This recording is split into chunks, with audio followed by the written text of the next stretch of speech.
علیکم سامعین، welcome to my channel voice of Mona. ہماری آج کی سٹوری کا نام ہے بھول۔ زری ایک غریب گھر کی لڑکی تھی۔ باپ ریڑھی پر گولے بیچتا تھا۔ زری 5 بہنیں اور ایک بھائی تھا۔ سب کی شادی ہو گئی تھی، صرف زری اور زری کا بھائی ہمدان رہتے تھے۔ ہمدان کسی کمپنی میں کام کرتا تھا، وہ شاید ٹی وی کی کمپنی تھی۔ ہمدان ایک غیر سنجیدہ انسان تھا۔ زری کے لیے ایک رشتہ آیا۔ لڑکا جانوروں کا ڈاکٹر تھا اور ساتھ ہی اس کا اپنا جنرل سٹور بھی تھا۔ 1 سال رشتہ رہا، پھر ان کی شادی کا وقت آ گیا۔ بڑے دھوم دھڑکے سے شادی ہوئی۔ زری کا دلہا زری سے قد میں تھوڑا چھوٹا تھا۔ اس بات کی طرف پہلے تو کسی کا خیال ہی نہیں گیا تھا۔ رخصتی والے دن جتنے منہ اتنی باتیں۔ زری کا دل بھی برا ہو رہا تھا، اوپر سے اس نے ہیل پہنی ہوئی تھی، اس وجہ سے فرقان اور زیادہ چھوٹا لگ رہا تھا۔ سب اس کا مذاق اڑا رہے تھے۔ وہ اس بات سے پریشان ہو گیا تھا، گھر آ کے وہ پتہ نہیں کہاں چلا گیا۔ سب اس کے لیے پریشان تھے۔ اس کا چھوٹا بھائی رحیم قد کاٹ میں صحیح تھا۔ سب بول رہے تھے اس کی شادی تو رحیم سے ہونی چاہیے تھی۔ سب زری کے پاس تھے، فرقان کا کچھ پتہ نہیں تھا۔ سب رسموں کے انتظار میں تھے۔ رحیم زری کے پاس بیٹھا تھا۔ وہ مذاق کرنے لگا، میرے ساتھ شادی ہونی چاہیے تھی آپ کی، سب غلط ہو گیا۔ زری نے اس کی طرف دیکھا، اس کی نظریں عجیب سی تھیں۔ تو پہلے سوچنا تھا، اب کہاں؟ پہلے کہاں تھے آپ؟ سال رشتہ رہا تب نہیں خیال آیا؟ ہاں تب آیا، تب نہیں آیا۔ زری کے جواب پر اس نے جواب دیا، اب بھی کچھ نہیں بگڑا، بکواس نہیں کرو تم۔ اس نے زری کے کان کے پاس بولا، اب نہیں چھوڑوں گا تمہیں۔ زری کے اندر خوف کی لہر سی دوڑ گئی۔ وہ کہاں پھنس گئی تھی؟ اسے فرقان بھی اچھا نہیں لگ رہا تھا۔ اسے سب ڈھونڈ رہے تھے لیکن وہ غائب تھا۔ پھر سب باری باری چلے گئے۔ زری بھی لائٹ آف کر کے لیٹ گئی۔ رات کے پچھلے پہر آنکھ کھلی تو اسے پاس کوئی محسوس ہوا۔ وہ آنکھیں بند کیے لیٹی رہی، شاید فرقان ہی ہوگا، مگر اس کی بھول تھی، وہ رحیم تھا۔ زری کو جب احساس ہوا تو دیر ہو چکی تھی۔ تم کیوں آئے؟ کیا کرتا تمہیں اس گھر میں روکنے کے لیے؟ یہ ضروری تھا، ورنہ تم نہیں رکتی اس گھر میں۔ اب تم کہیں نہیں جا سکتی، تمہاری بھول ہے۔ نہیں، تمہاری بھول ہے۔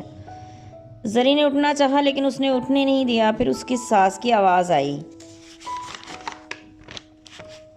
رحیم باہر آ جاؤ اب۔ زری ہکا بکا رہ گئی۔ اس کا مطلب اس کی ماں کو پتا تھا کہ وہ یہاں ہے۔ تمہاری ماں کو پتا ہے؟ اسی نے مجھے بھیجا ہے۔ چاہتا تو میں خود بھی تھا لیکن انہوں نے اپنی عزت کی دہائی دے کر بھیجا۔ مجھے سانپ بھی مر گیا اور میری لاٹھی بھی نہیں ٹوٹی۔ زری کسی ناگن کی طرح پھنکار رہی تھی لیکن کچھ ہی دیر میں وہ نرم پڑ گئی۔ رحیم اسے قابو کر چکا تھا۔ فرقان کو کیا جواب دو گے؟ وہ میں نہیں دوں گا، اس کی ماں جواب دے گی۔ اول تو وہ آئے گا ہی نہیں اب تمہارے پاس۔ یہ میرے ساتھ کیا ہو رہا ہے؟ یہ شادی ہوئی ہے یا بھول؟ اب تو ہو گیا جو ہونا تھا۔ پھر باہر سے آواز آ گئی، یہ تمہاری ماں عورت ہے یا ڈائن؟ میں جا رہا ہوں، تم سوچتی رہو، آتا ہوں ابھی تیار ہو کے۔ تم مجھے ہی سمجھو اب سب کچھ۔ زری کی ساس اندر آ گئی۔ اس نے کپڑے نکال کر دیے، جاؤ نہا کر یہ پہن لو۔ زری نے اس کی طرف دیکھا، اس کے چہرے پر گہری سنجیدگی تھی۔ تمہارے گھر والے ناشتہ لے کر آ جائیں گے، مجھے تم خوش نظر آؤ، اور اب ادھر کی کوئی بات ادھر مت کرنا۔ اپنے گھر والوں سے کچھ نہیں کہنا۔ امید ہے تم نہ تماشا بنو گی اور نہ ہمیں بناؤ گی۔ میں کرتی ہوں کچھ، تم پریشان نہیں ہونا، میں ساتھ ہوں تمہارے۔ رحیم جا چکا تھا، ساس بھی چلی گئی۔ زری وزنی قدموں سے اٹھی اور نہا کر کپڑے بدل کے آ گئی۔ کچھ ہی دیر میں اس کا بھائی اور بہن ناشتہ لے کر آئے۔ فرقان ابھی تک نہیں آیا تھا۔ رحیم ہی اس کی جگہ لے کر بیٹھا تھا۔ ناشتہ بھی اسی نے اس کے ساتھ کیا۔ فرقان کا پوچھا سب نے لیکن وہ پتہ نہیں کہاں چلا گیا تھا۔ ولیمہ تھا، ان لوگوں کو اپنی عزت کی پڑی تھی، جو لگتا تھا کہ آج نہیں بچے گی۔ فرقان کا کچھ پتہ نہیں تھا۔ اب زری کو بھی اس سے نفرت ہونے لگی تھی۔ کیسا مرد تھا، میں نے تو کچھ نہیں کیا تھا۔ خیر اب تو وقت گزر چکا تھا۔ ناشتہ کروا کر وہ چلے گئے۔ زری نے کوئی بات نہیں کی تھی۔ پھر ساس نے رحیم کے ساتھ پارلر بھیج دیا، میں تمہیں چھوڑ کر اپنے لیے کپڑے لے آؤں۔ اس نے ٹائم پوچھا پارلر والی سے اور چلا گیا۔ پھر رحیم خود تیار ہو کر زری کو لینے چل دیا۔ وہ بہت خوبصورت لگ رہی تھی۔ ولیمہ گھر پر ہی تھا۔ وہ گھر چل دیا لیکن فرقان اب بھی نہیں آیا تھا۔ پتہ نہیں اسے کون سی بات اتنی بری لگی کہ وہ واپس ہی نہیں آیا۔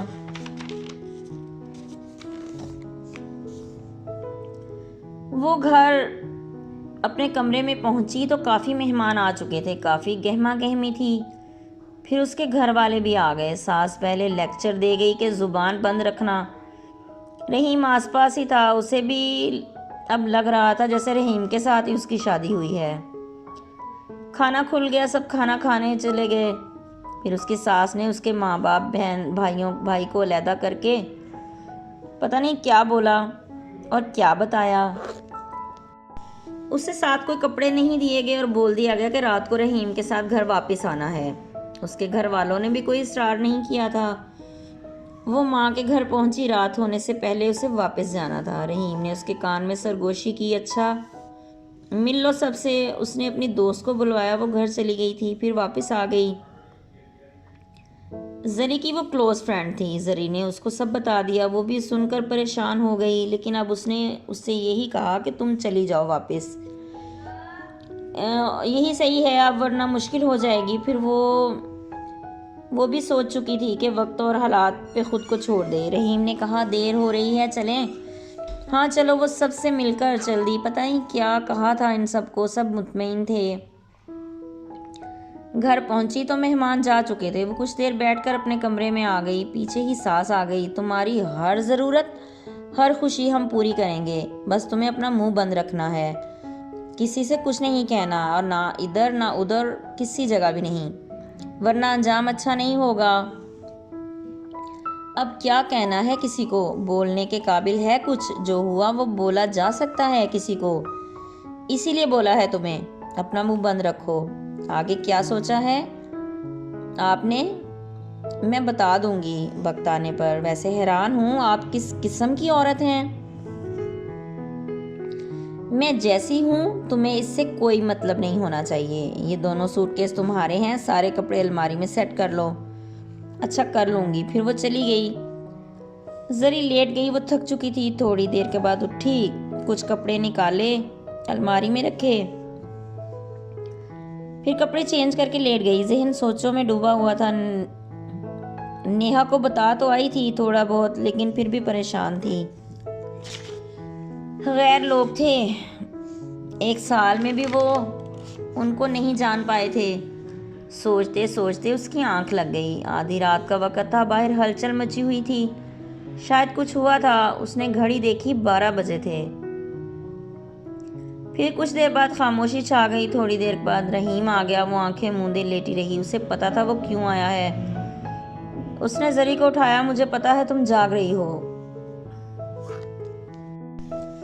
وہ پتہ چل گیا ہے فرقان کا، اسے لینے گئے ہیں۔ زری نے آنکھیں کھول دیں۔ وہ لیٹ چکا تھا وہیں۔ اب پھر کیا ہوگا؟ کچھ نہیں، بول دیا ہے ماں کو تمہیں اب نہیں چھوڑوں گا۔ فرقان آتا ہے تو طلاق دلوا کر مجھ سے نکاح ہوگا۔ پھر وہ مان گئی ہیں؟ ہاں، یہ پہلے بات ہو گئی تھی۔ رحیم نے زری کو اپنے قریب کر لیا۔ جو ہوا غلط ہوا، لیکن میں نے اپنی مرضی سے نہیں کیا۔ مجھے پتا ہے تمہاری کتنی مرضی تھی، کتنی نہیں۔ ٹھیک ہے، پتا ہے تو اچھی بات ہے۔ تم کیا چاہتی ہو؟ فرقان کے حوالے کر دوں تمہیں؟ نہیں، اب نہیں۔ زری کی بھی اکڑ ختم ہو چکی تھی۔ کب تک واپس آئیں گے وہ؟ کل رات تک مجھے خود ہی تمہارے لیے چھوڑ کر گئے ہیں۔ تم لکھی ہو میری قسمت میں، اسی لیے وہ خود ہی چلا گیا اور تم نے اندھیرے کا فائدہ اٹھا لیا۔ ہاں اٹھایا ہے، لیکن اکیلے نہیں۔ مجھے کوئی کچھ نہیں کہہ سکتا۔ لوگ اپنی عزت بچانے کے لیے اپنی مرضی سے غلط کو بھی صحیح بنا لیتے ہیں، ایسا ہی ہے۔ اب ایک بات کا خیال رکھنا، فرقان میرے کمرے میں قدم نہ رکھے۔ مجھ میں مزید ہمت نہیں ہے، نہیں آنے دوں گا، بے فکر رہو۔ سمجھ گیا ہوں تمہیں۔ اتنی جلدی؟ ہاں اتنی جلدی۔ کافی دیر ہو گئی تھی باتیں کرتے۔ زری کو نیند آ رہی تھی۔ رحیم، ایک بات یاد رکھنا، میں کھلونا نہیں ہوں، انسان ہوں، اور غلطی سے مجھے کھلونا مت سمجھنا۔ جو ہوا میں نے بڑی مشکل سے برداشت کیا۔ آگے موقع نہیں دینا، کچھ نہیں ہوگا، جو ہونا تھا ہو گیا، بے فکر ہو جاؤ۔ مجھے تو ڈر لگ رہا ہے نا، تمہاری ماں میری سمجھ سے باہر ہے، اس نے مجھے روکنے کا کتنا غلط طریقہ سوچا۔ تو اور کیا کرتی وہ؟ تم کیا کہتی لوگوں سے؟ اچھا اب کوئی بات نہیں کرنی اس موضوع پر، تم خود ہی کر رہی ہو بحث، اب نہیں کروں گی، ٹائم ضائع کر دیا میرا فضول کی بحث میں۔ اچھا تو تمہارا ٹائم ضائع ہوا ہے؟ ہاں بہت قیمتی ٹائم تھا میرے لیے۔ ٹھیک ہے۔ رحیم نے لائٹ آف کر دی۔ صبح آنکھ کھلی تو خاموشی تھی۔ زری نے نہا کر کپڑے چینج کیے، رحیم کو اٹھایا، وہ بھی اٹھ گیا۔ گھر میں ان دونوں کے علاوہ کوئی نہیں تھا۔ رحیم اٹھ کر چلا گیا، زری اپنا کمرہ ٹھیک کرنے لگی۔ باہر آئی تو 3 کمرے تھے، برآمدہ تھا، صحن بھی اور بہت بڑا تھا۔ دروازہ کھلا، رحیم ناشتہ باہر سے لے کر آیا تھا۔ گھر میں کچھ نہیں ہے، ہوگا فریج میں، لیکن تمہیں ابھی کسی چیز کا نہیں پتا، اس لیے باہر سے ہی لے آیا ہوں۔ وہ کچن میں گئی، برتن لے آئی، اپنے روم میں چلی گئی۔ تھوڑی دیر بعد رحیم بھی آ گیا، ناشتہ کر کے برتن رکھ آئی۔ تم کیا کرتے ہو؟ میں پرفیوم کا کام کرتا ہوں، میری چھوٹی سی فیکٹری ہے۔ یہ گاڑی کس کی ہے جو باہر صحن میں کھڑی ہے؟ میری کار ہے۔ وہ کام کدھر ہے؟ گھر کے پچھلے حصے میں، مین گیٹ کے برابر میں فرقان کی شاپ ہے۔ گھر کا فون بج رہا تھا، رحیم سننے گیا، وہ غصے سے بات کر رہا تھا، پھر واپس آ گیا۔ کیا ہوا؟ کچھ نہیں، اس سے بولا ہے کہ تمہیں اب طلاق دینی پڑے گی۔ مجھے بلی کا بکرا بنایا انہوں نے۔ زری ہنس دی۔ بنایا نہیں، تمہاری اپنی خواہش تھی، تم نے ہی مجھے بولا تھا چھوڑوں گا نہیں۔ وہ بھی ہنس دیا۔ کیا بولتا ہے وہ بھگوڑا؟ اب بول رہا ہے نہیں دوں گا طلاق، اس کی ٹانگیں توڑ دوں گا۔ اب بول دیا ہے ماں کو میرے سامنے نہیں لانا اس کو، ان کو بھی پتا ہے 2 راتوں سے تو میں ہی ہوں تمہارے ساتھ۔ فرقان کو بتانا تھا نا یہ سچ۔ انتہائی گھٹیا ہو آپ سب۔ ہاں پتا ہے، بتانے کی ضرورت نہیں تمہیں۔ میں بیگ تیار کر لوں؟ میں نہیں رہوں گی اب، تم کہیں نہیں جاؤ گی، تم روک سکتے ہو مجھے؟ مجھے نہیں رہنا یہاں، مجھے فرقان کے ساتھ، وہ ایک بھگوڑا انسان ہے۔ تم میرے ساتھ رہو گی ہمیشہ، تمہاری ماں نہیں چلنے دے گی تمہاری بات کروں ان سے؟ ابھی چلو۔ وہ باہر فون کے پاس چل دیے۔ اس نے ماں کے ساتھ بات کی اور ساری بات دہرائی۔ اس نے کہا رہی سمجھ ہے مجھے، وہ اب تمہاری ہے، تمہاری ہی رہے گی، بے فکر ہو جاؤ، اس سلسلے کو ختم تو کرنا ہے۔ ہاں کر لیں، مگر فرقان کو سمجھا دو زری کے پاس بھی نہیں آئے، اگر وہ اس کے پاس نظر آیا مجھے تو میں اس کی جان نکال دوں گا۔ اچھا میں ادھر آ کے سب کلیئر کر دوں گی، پہلے کچہری سے ہو کر گھر آؤں گی۔ پھر رحیم نے کال کاٹ دی۔ تسلی ہوئی ہو تمہاری؟ رحیم فرقان سے زیادہ اچھا تھا ہر لحاظ سے، پتہ نہیں اس کی فیملی نے فرقان کو کیوں پسند کیا، اور ساس جو اتنی چلاک تھی اسے بھی سمجھ نہیں آئی۔ وہ وہاں سے کچھ ہی دیر میں نکلنے والے تھے، دن گزر گیا، رات ہو چکی تھی، 10 بجے کے قریب وہ گھر آ گئے۔ فرقان بھی آ گیا تھا۔ رحیم نے اسے اندر سے دروازہ بند کرنے کا بولا، زری نے بند کر لیا۔ کافی دیر جھگڑے کی آوازیں آتی رہیں، پھر بات شاید ہاتھا پائی تک بھی پہنچ گئی۔ 1 بج گیا تھا، پھر خاموشی چھا گئی۔ دروازے پر نوک ہوئی، وہ ڈری سہمی دروازے کے پاس ہی بیٹھی تھی۔ رحیم کی آواز آئی، کھولو دروازہ، میں ہوں۔ زری نے جھٹ سے کھول دیا۔ وہ جیسے ہی اندر داخل ہوا، زری نے پھر کنڈی لگا دی۔ اس کا رنگ زرد پڑ چکا تھا۔ کیا ہوا تمہیں؟ رحیم نے اسے گلے لگا لیا، وہ کانپ رہی تھی۔ کچھ نہیں ہوا، میں تمہارے ساتھ ہوں، مزید غلط نہیں ہونے دوں گا۔ وہ روئے جا رہی تھی۔ رحیم نے لائٹ آف کی اور اسے لے کر لیٹ گیا۔ مارا ہے میں نے اسے اور دھمکی دے دی ہے سب کو، تمہارے ساتھ زیادتی ہوئی تو مجھے احساس ہے، لیکن میں نے جو کیا تمہیں اپنانے کے لیے کیا، غلط نظریے سے نہیں کیا۔ تم صحیح کہہ رہی تھیں، ماں کی نیت میں بھی فطور تھا، لیکن اب میں نے نکال دیا ہے۔ اس کا ثبوت ہے کہ تمہارے پاس ہوں اس وقت۔ زری خاموش ہو چکی تھی، اسے پتہ چل گیا تھا کہ رحیم ایک مضبوط انسان ہے اور اسے پورا تحفظ دے سکتا ہے۔ میں فیکٹری کے اوپر رہائش میں صبح شفٹ ہو جاؤں گا، یہ حصہ فرقان کا ہے، صبح سب علیحدہ ہو جائے گا۔ ساری بات کر کے آیا ہوں، صبح طلاق کے پیپر سائن ہوں گے، سب کلیئر کر دوں گا اور کل ہی تم سے نکاح کر لوں گا اور اپنے رشتے کو نام بھی دے دوں گا۔ صبح دروازے پر نوک ہو رہی تھی، زری ڈری ہوئی تھی۔ رحیم نے اندر سے ہی آواز لگائی، کون ہے؟ اس کی ماں ہی تھی۔ اسے باہر بلا رہی تھی۔ اٹھتا ہوں، جائیں آپ۔ اب وہ چلی گئیں۔ رحیم نے اسے دروازہ اندر سے بند رکھنے کا کہا۔ میں تمہیں ناشتے کے بعد لے جاؤں گا ادھر سے، یہ میرا سامان یہ بھی ادھر ہی بھی چلا جائے گا، سب کچھ اس سے بھی اچھا ہے ادھر، لیکن یہ بھی شام تک ہو جائے گا، سب ناشتہ کر لیں، تم تیار ہو جاؤ۔ وہ جیسے ہی نکلا زری نے دروازہ اندر سے پھر بند کر لیا۔ تھوڑی دیر کے بعد وہ ناشتہ لے آیا تھا، زری کا دل نہیں تھا پھر بھی کھا لیا، وہ تیار تھی۔ ضروری چیزیں لے لو، کپڑے وہ پہلے ہی سوٹ کیسوں میں ڈال چکی تھی، چھوٹی موٹی میک اپ اور چھوٹا موٹا سامان وہ سب پیک کر لیا تھا۔ رحیم نے باہر سے کسی کو آواز دے کر اندر بلایا، وہ سامان لے گیا۔ رحیم نے کہا چادر ہی لے لو اوپر۔ وہ باہر نکلی تو ساس برآمدے میں بیٹھی تھی۔ رحیم اس کا ہاتھ پکڑے باہر چل دیا، اسے اپنی گاڑی میں بٹھایا۔ فرقان کی شاپ کے برابر سے راستہ اندر کی طرف جا رہا تھا۔ وہ ادھر سے نکلے تو بہت بڑے گیٹ میں گاڑی داخل ہو گئی، اندر بڑے ڈرم پڑے تھے اور خوشبو بھی آ رہی تھی۔ اوپر کی طرف راستہ جا رہا تھا، سیڑھی چڑھ کے اوپر پہنچے، سارا گھر ماربل تھا، بہت خوبصورت۔ وہ اندر داخل ہوئے، اوپر بھی 3 ہی کمرے تھے، وہ اسے ایک کمرے میں لے گیا، بہت خوبصورت بیڈ روم تھا۔ بیڈ کے سائڈ ٹیبل پر رحیم کی تصویر پڑی تھی۔ روم واقعی بہت اچھا تھا، ہر چیز سلیقے سے پڑی تھی، اس کا فرنیچر اس کے آگے کچھ بھی نہیں تھا۔ خوش ہو، اب ادھر پرندہ بھی نہیں پر مارتا، ادھر نیچے گارڈ ہیں، وہ اوپر کسی کو نہیں آنے دیں گے۔ اب تم اپنا سامان سنبھالو، میں جا کر سارا مسئلہ حل کر آؤں تاکہ تمہارا ڈر ختم ہو جائے۔ وہ اسے چھوڑ کر چلا گیا۔ زری نے پھر بھی اندر سے دروازہ لاک کر لیا۔ 10 بجے تھے، وہ اپنے کپڑے سنبھالنے لگی، رحیم کے کپڑے بھی ادھر ہی پڑے ہوئے تھے، اس کا مطلب تھا کہ وہ ادھر ہی رہتا تھا۔ وہ فری ہو گئی تو لیٹ گئی، پرسکون ہوئی تو آنکھ لگ گئی، دروازے پر نوک ہوئی تو اس کی آنکھ کھلی، گھڑی کی طرف دیکھا تو 4 بج چکے تھے۔ رحیم آوازیں دے رہا تھا، اس نے جلدی سے دروازہ کھولا۔ کیا ہوا اتنی دیر؟ وہ سو گئی تھی، پتہ نہیں چلا، وہ کھانا لایا تھا، کھا لو، بہت دیر ہو گئی۔ اس نے ایک پیپر نکال کر زری کو دیا، وہ طلاق نامہ تھا۔ اب تم آزاد ہو مگر مجھ سے نہیں۔ وہ ہنس دی۔ ہاں مجھے پتہ ہے۔ اچھا اب تیار ہو جاؤ، میں مولوی کو لاتا ہوں، پھر تمہارے گھر والوں کو کل سب کچھ کلیئر کرنا ہے، یہ بات مزید نہیں چھپائی جا سکتی۔ اب ٹھیک ہے۔ وہ کھانا کھانے کے بعد چلا گیا، پھر کچھ لوگ آئے، اس کی ماں بھی تھی اور باپ بھی، نکاح ہو گیا، سب چلے گئے، رحیم بھی چلا گیا۔ رات کے 10 بج گئے تھے، وہ پریشان ہو رہی تھی، پھر رحیم آیا، وہ اب بھی اندر سے دروازہ لاک کر کے ہی بیٹھی تھی۔ اب ڈرنے کی ضرورت نہیں ہے تمہیں، یہ تمہارا گھر ہے، لیکن آہستہ آہستہ ڈر ختم ہوگا۔ وہ پرسکون تھا۔ صبح چلیں گے تمہارے گھر، ان کو کیسے بتائیں گے وہ میرا کام ہے اور میری ماں کا، تم فکر نہیں کرو۔ دوسرے دن وہ لوگ ادھر جانے کے لیے تیار تھے، وہاں پہنچے تو سب نے فرقان کا پوچھا، پھر اس کی ساس اور رحیم نے سب بتا دیا۔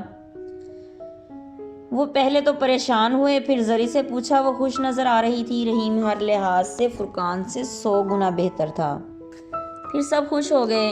رحیم اپنی جگہ بنا چکا تھا، زری خوش تھی، اسے روکا سب نے، لیکن وہ رحیم کی طرف دیکھ رہی تھی، اس نے اشارہ کیا، رک جاؤ میں آتا ہوں ابھی۔ وہ اپنی ماں کے ساتھ چلا گیا، پھر 2 گھنٹے کے بعد واپس آ گیا۔ کافی دیر وہ سب سے باتیں کرتے رہے۔ وہ غریب لوگ تھے لیکن عزت کرنے والے تھے۔ پھر رحیم نے اجازت مانگی۔ رات کے 1 بج گئے تھے، پھر وہ اپنی گاڑی میں اپنے گھر آ گئے۔ فرقان دروازے کے آگے بیٹھا تھا، وہ اس کے پاس سے گزر کر اپنے گھر آ گئے۔ زری نے کہا مجھے ڈر لگ رہا ہے، فرقان تمہیں نقصان نہ پہنچائے۔ نہیں کچھ نہیں ہوگا، اپنے سارے ڈر نکال دو، اب دل میں سے ہر ڈر نکلے گا تو سکون سے زندگی گزرے گی تمہاری۔ میں نے خود نہیں کیا، سب کچھ جو ہونا تھا وہ ہو گیا، اس سب کا ذمہ دار فرقان ہی ہے اور مجھ سے یہ سب خود کروایا گیا۔ ہاں جھوٹ بولوں گا، سب کہہ رہے تھے مجھے ہونا چاہیے تھا تمہارے ساتھ، اس لیے میرا ذہن بھی تیار ہو گیا، جو کیا دل سے کیا، تمہیں دل سے اپنایا ہے، جو بھی حالات ہوں گے مل کر دیکھیں گے۔ اب تمہیں کسی بات پر شک نہیں ہونا چاہیے، میں تمہیں خوش رکھوں گا۔ جیتے رہیے، خوش رہیے، ملتے ہیں اگلی کہانی کے ساتھ۔